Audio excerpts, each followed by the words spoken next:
Hello everyone, welcome to the post-NFL Super Wildcard Weekend chat. As you can tell, I've watched 24 hours of NFL.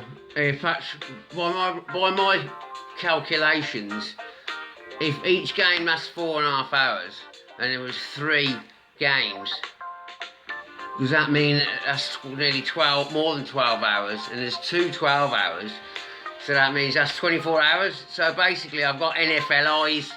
Has anyone else got NFL eyes? I tell you what, we will never see its like again. We will never see its like again because of the Super Wild, because of the Super Wildcard Weekend. Wow, the intensity, everything I said about the intensity of the amazing stuff that goes on in the NFL playoffs was there to see. I don't know if any of you was up at like 5 o'clock this morning to see the Browns, and then the night before it was just lots of firsts, and you could see it meant a lot to a lot of people. As I say, the thing about NFL is the time it's on. So like, there would have been a lot of people who've got NFL eyes like myself. Also candid maybe to get through the day for some people. I'm gonna give you a roundup of the games. I might take my NFL eyes off now. Is that okay? Right. What an amazing time. So I watched the first game at my girlfriend's house. It was my birthday weekend, and it is only 2 weekends in the whole of the year where there's playoff football on a Saturday. So we decided to sit down and watch some NFL on Saturday night, and it went a bit like this. They've got to get 10 yards in 4 goes. Okay. What about a 30-yard line? What about a 30-yard line? They've just got to get. Don't worry about the actual yardage and stuff like that. It's just think that there's 4. You've got 4 chances to get 10 yards. But what about if they've just passed the 30? Yeah, but it's nothing to do with what's actually. I'm trying to be simple here. So just do it. They've got to make it to the 40 or the 20, or the 40 or the 20. But it depends which way the pitch is going. Okay. Oh, what's the timeout? Well, a timeout. Remember we used to go raving and you used to do that. Tune. Well, that is actually from NFL. Timeout gives people a bit of a chance to talk about what play they're going to play.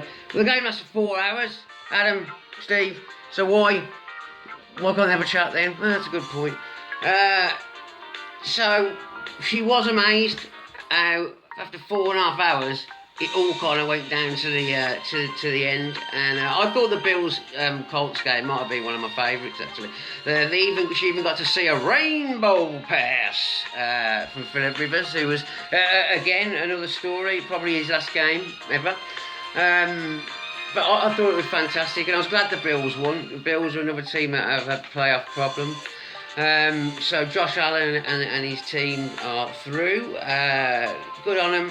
I thought it was a really, really enjoyable game. Seahawks Rams.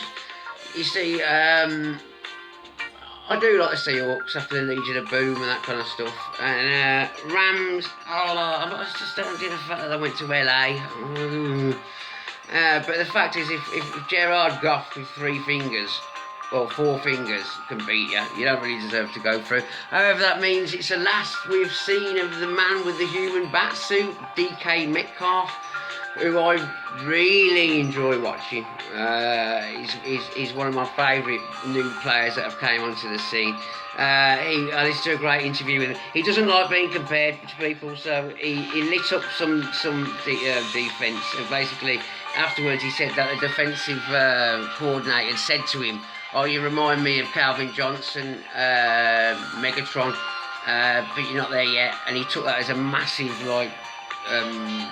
slur and basically use it to motivate himself. Like, don't compare NFL stars to other NFL stars because he really annoys me, it appears. It was a shame for the Rams starting quarterback Woodford, who'd been plucked out of nowhere. He basically had his head shook, put it that way. Neck crunching tackle took him out after a couple of series. So it was Jared Goff who took them. The whole idea of let Russell cook didn't really work. You thought as we were coming into the fourth quarter that, you know what, both that you think that the Seahawks could do it, but they didn't, so they're out. Now at this point I went to bed. I mean, so, but because of the beauty of Game Pass, I could get up in the morning or afternoon or whatever and start watching Bucks Washington because I didn't know the score. It looked a dead rubber when Alex Smith, who's like the comeback hero of the NFL this season, if you don't know, he had 17 operations on a leg, and he almost lost his leg and almost lost his life, and he. So he can't. When we coverage started, it appears that he wasn't playing. Now the Washington's other quarterback, which they started the season with, they sacked him in week 17 because he went to a strip club and obviously breaking all COVID protocols. And they've got a manager in Riverboat, Ron Rivera, who is has overcome cancer. However, if you go to a strip club and you've got COVID, you could basically kill the manager. So they got rid of him, and they went with a quarterback they picked up in December, Heinke, who had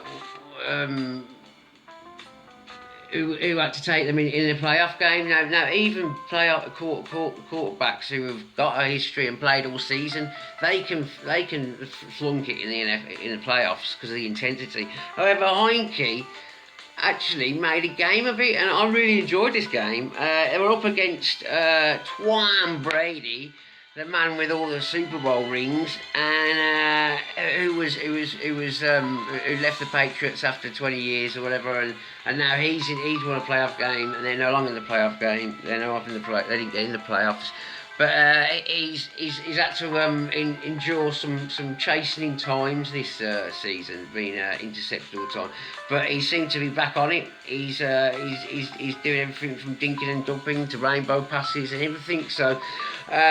As I say, for a couple of quarters, it was really good. Heinke did an amazing move, amazing touchdown where he dived full length and hit the pylon. And but then against someone's big chance, hurt by injury, he hurt his shoulder but played on through the pain.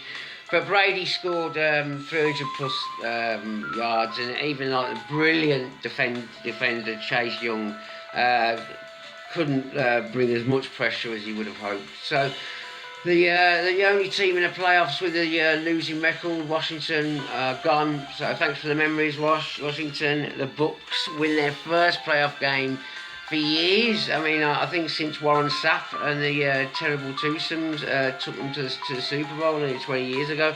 They've been that bad since. Then it was the Ravens-Titans. Now, I was thinking about this. I picked the Titans, but I was thinking, well, they've beaten the Ravens twice in 2020, the playoff game last year and a regular season game. And I think, and a lot of the time, if teams are quite even, it's hard to beat an NFL team 3 times because the defence would have worked out. I mean, the losing team would have worked out how to beat them or how to combat the problem. So they had to try and stop King Derrick Henry. And so blow me down. The Ravens did what do you call it? Did keep him down to he'd been getting 200 plus yards a game, and they kept him down to about like 50 or 60.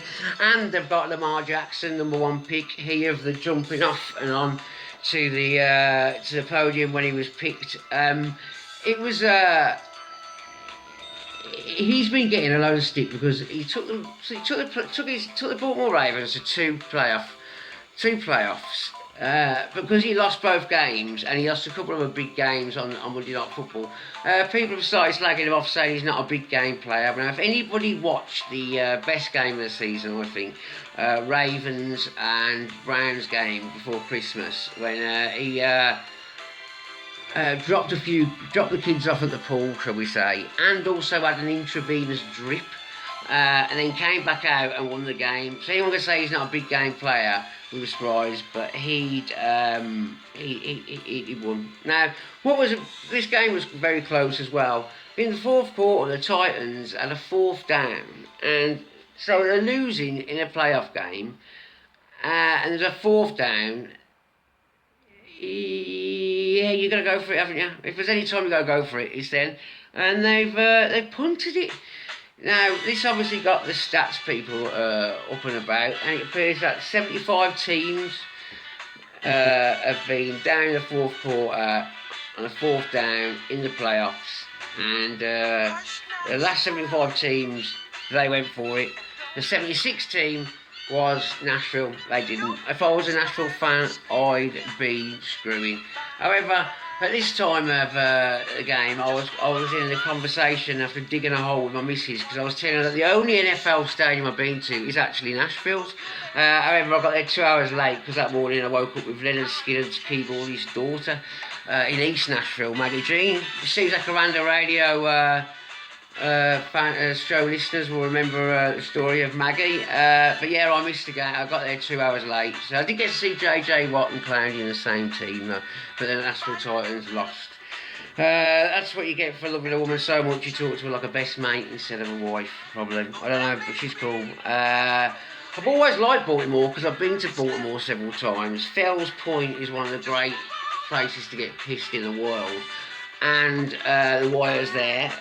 So the Ravens winning would have meant AJ, the barmaid from a bar called Bad Decisions, their sign just says make some, would have been happy. And also Zacharanda radio show listener Jeffrey Smith, who gave me a tour of Baltimore's Perry Hall, because we've got a Perry Hall. But the guy from Perry Bar went and built a Perry Hall in Baltimore. We pulled ours down, so that's the only standing Perry Hall. And I was very lucky to get a walk around there from Jeffrey Smith, who would be happy because the Baltimore Ravens are through. Then it was a time of the Saints-Bears. Now I'm a bit of a Saints fan. The Bears were the biggest underdogs in the playoffs. But they didn't disgrace themselves. They kept it really, really tight. But there's a moment in any game, I think, or a couple of moments where you know this is it, they ain't going to win. For that, it was an almost perfect Philly special. Now, if you don't know what a Philly special is, it's when a quarterback gives a ball to somebody else, throws them out, and then they knock the quarterback in the first move, whatever, throws the ball to the end zone. And it basically, Philadelphia Eagles against the Patriots in the Super Bowl and scored, so it's forever known as a Philly special. Now, Chicago Bears, they did one, and it was a kind of play that made me go, ah! And basically, the missus came running in from the kitchen, what's up? And perfect pass. Absolutely perfect. It falling into the end zone, straight through the guy's hands. And you thought, you know what? If the Bears are going to win, everything has to go the way. Every play like that needs to be a score. They didn't score. And then later on, they had they had loads of injuries, by the way. And then they had their receiver. What was his name? I can't remember his name. Miller, that's it. Miller got disqualified because they showed footage of further down the screen, and he slapped Saints receiver C.J. Johnson. Now, what's interesting about this? The last time the two teams played, a player called Wims, who might have been the guy who dropped the pass. I'm not sure about that. He absolutely teed off on C.J. Johnson. He slapped him and then bang, bang, bang, bang. Watch it if you go YouTube Wims punching, and you'll watch it amazing. But however, that got the Miller sent off. So again, I just thought that's it. It's over.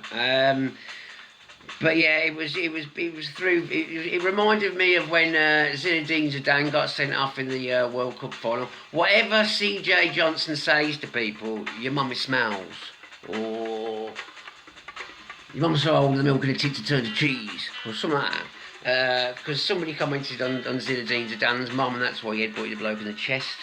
However, that was one of the biggest travesties in football.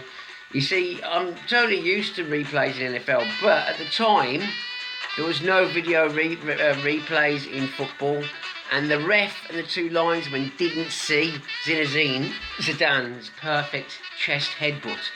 However, the third ref saw it on TV and told the ref on the pitch through his thingy what happened, and he sent him off. When Zinedine Zidane had carried out the perfectly unseen foul, but football authorities cheated him out of what could have been glory. So the Saints are through. That ended up with the Browns Steelers, last game of the weekend, Sunday night football with the great Chris Collinsworth and Al Michaels. I really enjoy, I think Pam Oliver as well, the Dream Team. Really enjoy watching Sunday night football. I think they get a lot of stick, but I really enjoy listening to both of them. You can tell that both of them have spent a lot of time with the players throughout the week, and they always get all the nuggets. I really enjoy it. So this was like the first time the Browns have been in the playoffs for 18 years. They've not won a road game in 39 years in the playoffs, and bang, poof, everything clicked. They just raced to a 28-point lead. It was amazing to see. Everyone was playing well. Baker Mayfield, Juice Landry, Nick Chubb. It was incredible to watch. Now I can almost hear all the TVs going off throughout the UK, because now you're looking at about 3 or 4 in the morning, and people are thinking, well, that's it, it's done and dusted. However, they didn't bargain on the big Mo. Not Mo Johnston, not Mo out of EastEnders, who's the sister of, don't tell me I'm going to forget his name. Everyone! The guy in the guy who's in The Firm, Bexy. I forgot his bloody name. It would have been an easy link. Fantastic. Gary Oldman's sister, Big Mo in EastEnders. There's a little ticker for you if you didn't know that. Anyway, they didn't bargain on them Big Mo, because the Steelers started coming back. Now the Browns have got everything to lose now. They're paralysed with fear, paralysed with paranoia. By the way, Des Bryant, playing for the Ravens, got through to the playoffs. Divisional round. Last time he was there was when he did the catch that never was. However, the score was coming back. You were thinking, oh my God, they're actually going to go down in history as another way to lose a massive game. However, Nick Chubb broke free. Incredible scenes. Sadly, none of the Cleveland going mad because of the lockdown. But the players and coaching staff were rightly elated. They'd broken history, and the broken history after their manager had been ruled out of the game for COVID and so many other different things. But a really amazing time for Browns fans. Their prize is a game against Kansas City, which I'll talk about later, but just enjoy the moment. You won an amazing game against a divisional rival, and I know my friend Kevin enjoyed the game, and it's definitely one of those games you've got to watch again. So yeah, that was the playoff weekend. I'm going to do another one about NFL. I had a few messages about my talks about NFL arrests, so I'm going to do one just about NFL player arrests over the coming week. And what was interesting watching it with the missus was showing American adverts. I don't know if you are aware that, say if there's a medicine advertised in America, like Dupermol is the best medicine to help you not fart anymore or whatever. At the end of the advert, they have to say really quick what side effects could be. So it'd be like anal bleeding, bum falling out, arse exploding. Speak to your doctor. Could cause bum breakage. And I thought that was quite interesting. So anybody who's watching on Game Pass, get in touch with your favourite American adverts. Oh my God, the food adverts. Oh, 2 Whoppers for $5. 11 quid over here. Anyway, I just want to thank everyone for watching and getting in touch. That was Steve Zacharanda's post-playoff chat. Post-playoff non-pissed chat. Thanks a lot, everyone.